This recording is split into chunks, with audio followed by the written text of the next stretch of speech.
Top of the morning to you, or afternoon, or evening, whenever you may be watching. My name is Scott. I represent the SL and Game Slam, and I am here to bring you episode 3 of the Pokemon Blue Nuzlocke. And first of all, you are probably wondering, why is my face not on the place it normally is? And the reason being, unfortunately, there was an issue with my recording device while I filmed this episode, and I'm going to have to give post commentary. This will not happen again. Reason being, in the future, I will not save until I know my camera has captured the video. But in this case, I'm going to need to do post commentary. So I apologize for that. That is the reason why this is going on. But now to fill in the details of the team here, as you're seeing Cornus Boy on screen. Okay, Nidoran female. We thought it was going to be the powerhouse of Brock's gym. We thought double kick is going to be the way to victory, right? I looked up the moveset, and at level 14, Nidoran female learns double kick in, drumroll please, yellow version. In red and blue, Nidoran and Nidoran female learn poison sting. That's not going to help us out very much in Brock's gym. So instead, I had to come up with a completely new strategy, which is why you see Verners now on the team and on the layout. Thinking I need a Pokemon to lower my opponent's defense, right? Because we have no moves that are normal or super effective. I did not remember Charmander got Leer, and so we decided to go with Verners for some tail whip action while Onix uses Bide, followed by some Hyper Fangs boosted by same type attack bonus. So in this part of the video, I certainly was still very nervous and am very nervous for this gym battle. It's a little difficult to be genuine with already knowing how things played out, but this is going to be kind of a funky episode. But I was rambling about the team quite a bit before we jumped into the gym battle, and also just kind of apologizing for the team looking over leveled. But at this point, we did notice another aspect we could take advantage of, that being thanks to friend of the program Jacob Cornus letting us know that there was a potion in our PC.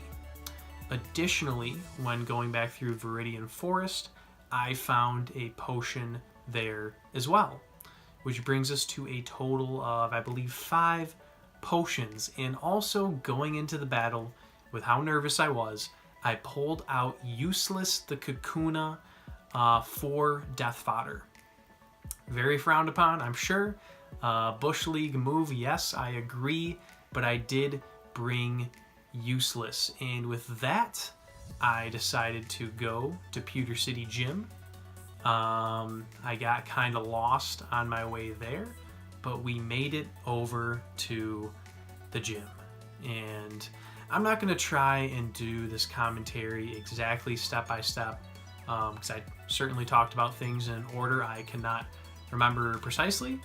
But I do, again, want to apologize. This is even lower production quality than usual, and it's not going to happen again. It actually broke my heart a little bit when I hit save at the conclusion of this episode, only to see my camera facing me powered off. I had charged it before, and it's just an old piece of technology not working well. So we jumped into the battle here against the first trainer, who was talking some trash. He said, we're not even close to facing Brock. Of course, I made a stupid comment about, wait a minute, I can see Brock right up there. But he brings out a gosh darn Diglett. We let off with Austin because my thought process was going against ground types and not rock types, we should be able to Ember straight through. And that was the strategy we went with. So a little bit of Ember action here from Austin. while getting scratched by a Diglett critical hit. I still have never quite understood how a little nugget with a nose can scratch you. And I don't think that was ever explained. So if anyone has any theories on that, if you could please just put them down in the comments, that would be very helpful to me, because I certainly have no idea how that is possible. For the next one here, decided to go to Kevin, share the experience a little bit, and as you can see, this is a level 11 Sandshrew. So I feel like we're pretty fairly leveled for this gym. With that being said, it may sway my opinion later in the episode, but before that, we're just going to focus on this battle in which we cleaned up shop pretty well, took care of business, Kevin getting some fat XP, Junior Trainer Boy going down, and we're taking how much of his money? 220. 220. Big dollars. Upper tax bracket. And with that, of course, I went for a free heal. Why wouldn't ya? But oh boy, my heart was pounding at this point of the episode. I know it's not the same hearing it from me now. And all things considered, I may be able to recover a little bit of the video, in which case you're going to hear that for a while, and then at a certain point, I'll just be edited in post-commentary. But I was very nervous for this battle, just knowing the disadvantage we had with our physical attacks.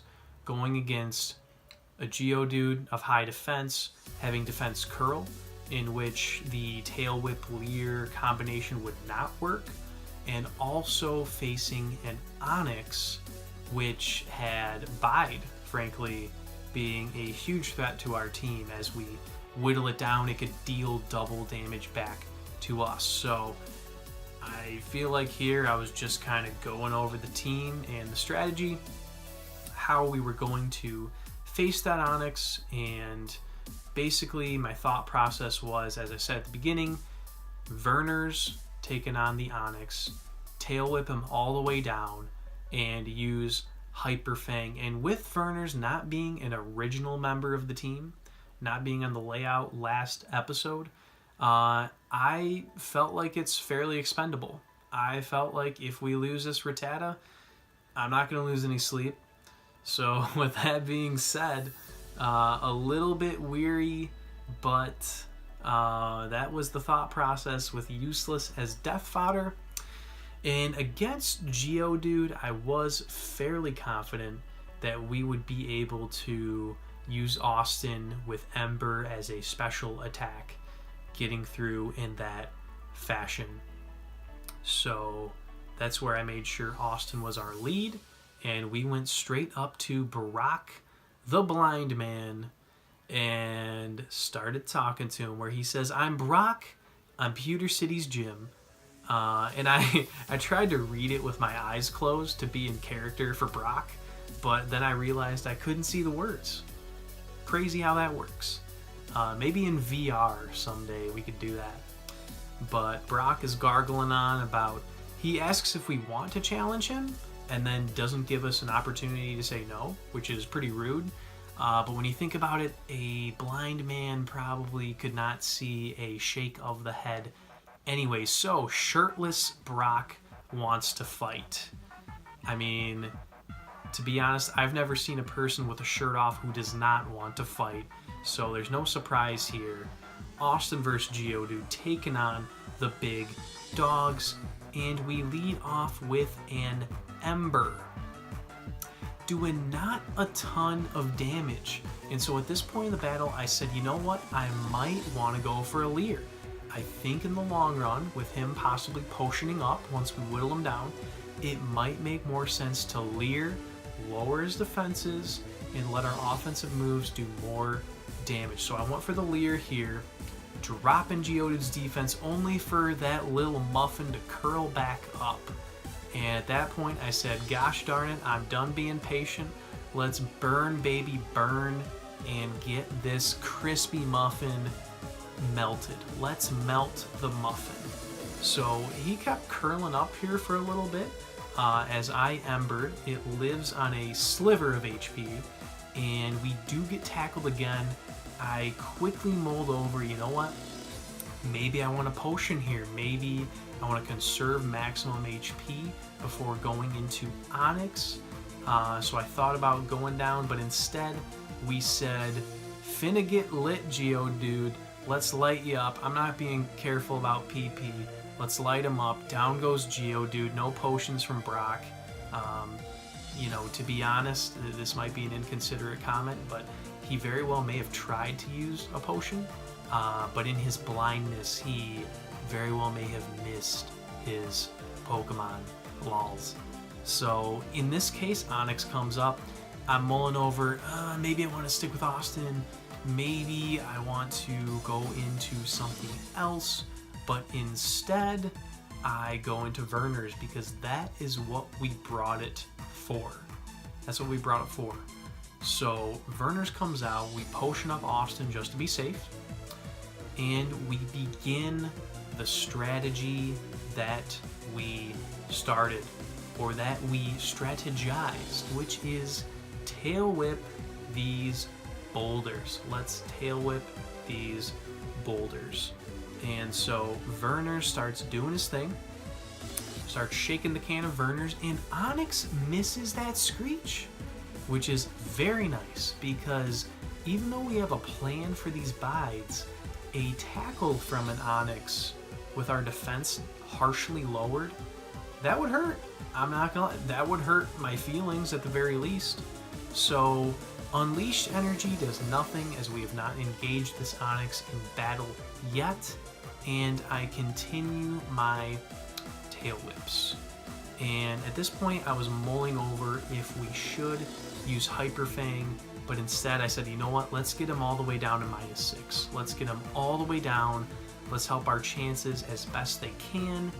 And although Onyx uses Bide here at -6, I decided that it did not make the most sense to battle it yet, but instead play it safe, potion up to full health, and use Tail Whip even though it's not going to do anything. Nothing happened. We're basically splashing at this point. But now, with Bide doing nothing again, Onyx being at -6 defense, and Werner's being a normal type, same type attack bonus, we Hyper Fang, getting Onyx down to half. We did a fat amount of damage, fat with a PH, and this made no sense to me. I'm not the master of calculations, but doing half with Hyper Fang without a crit, and then a critical hit doing diddly squat 4 damage, I was very confused, but I ended up Hyper Fanging anyways. Werner's takes down the Onyx, and Brock, who took us for granted, gives us the Boulder Badge because we defeated him and his shirtless body. Also, we have the ability to use Flash, which you'll see confused me a little bit, but we receive Bide.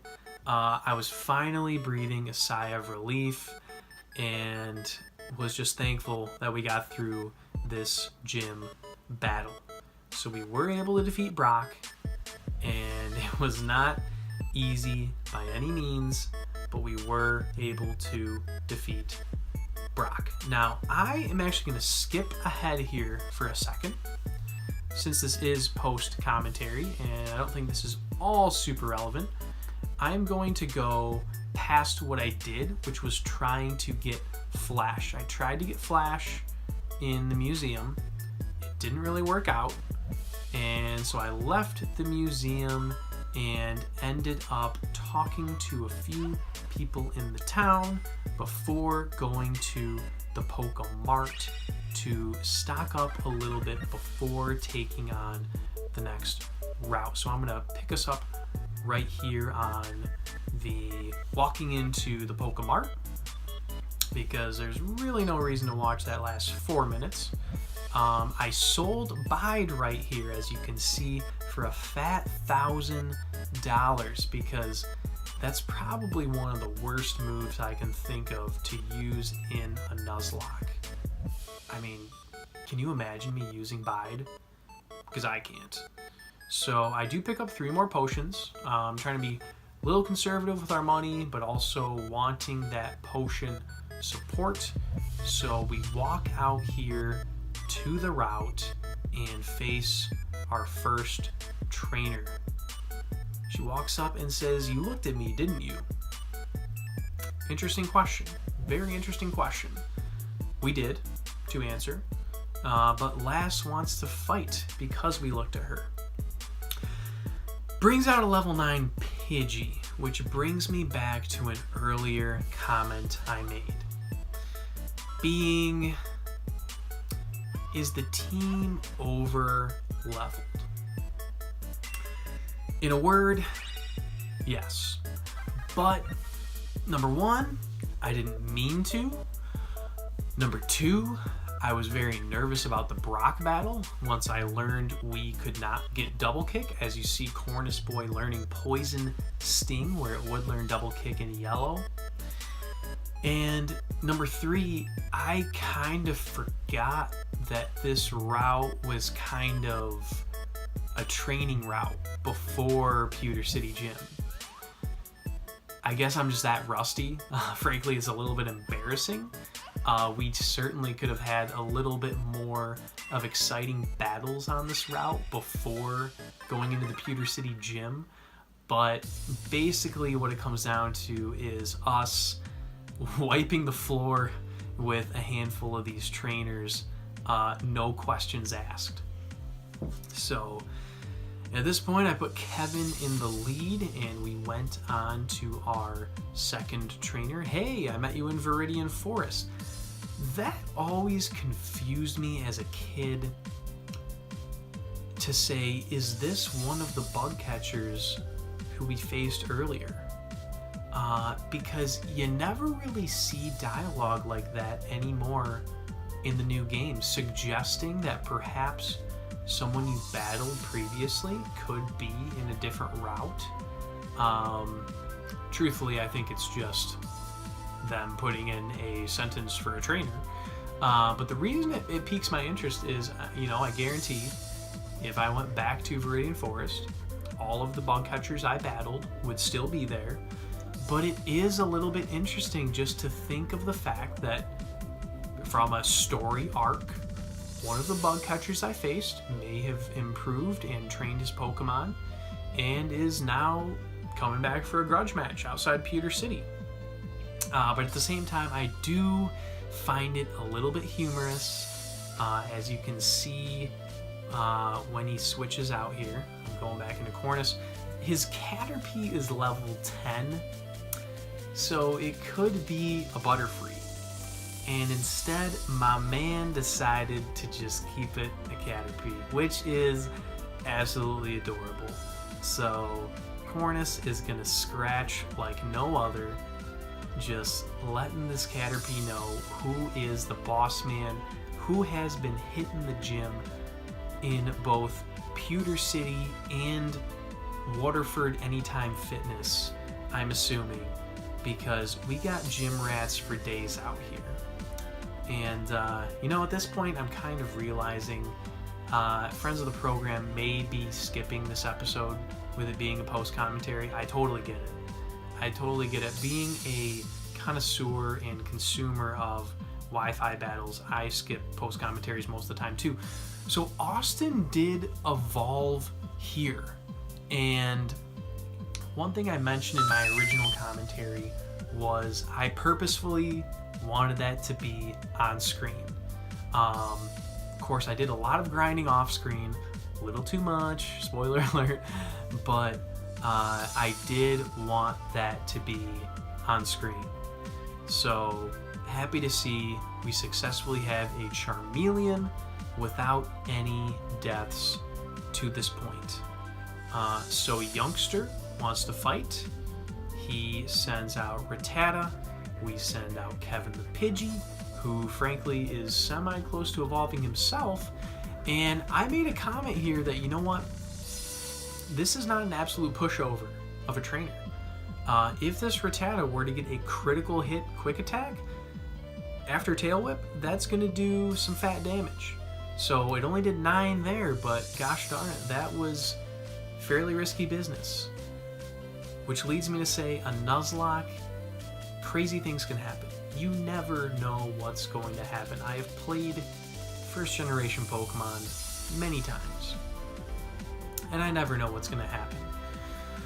With that being said, as much as I want security for my party, for the team to be able to progress and move forward and have this series continue, I don't intend to be over-leveled.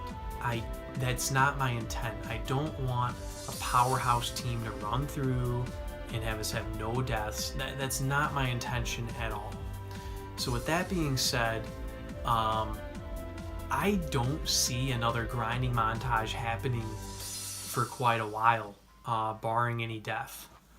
If you think about it, we're going to go through Mount Moon. It's going to be a long, treacherous time through Mount Moon, because this is pre-repels, people. We're going to be running into Zubats all freaking day, working on the railroad all freaking day. And post Mount Moon, we've got trainers up the wazoo with Nugget Bridge.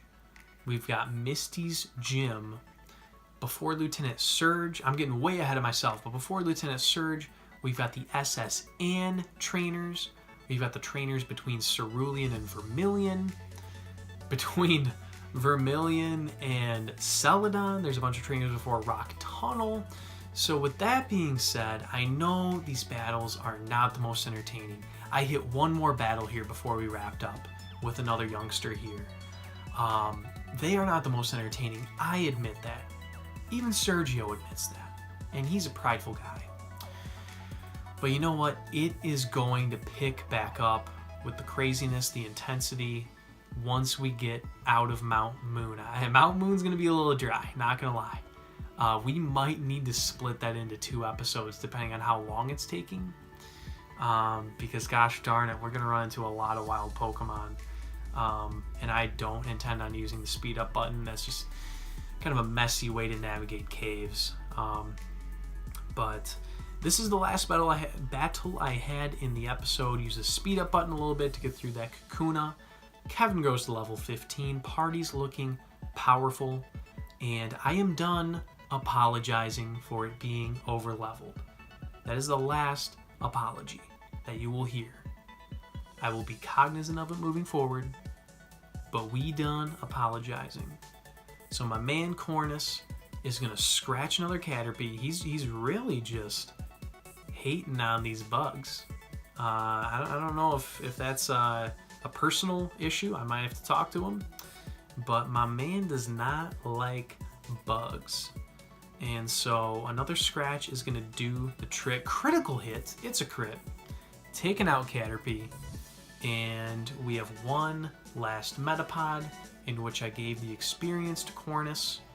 We will again use the speed up button as I saw a Harden come out, which will allow us to wrap up this battle against the bug catcher, who admits if he had new Pokemon, he would have won.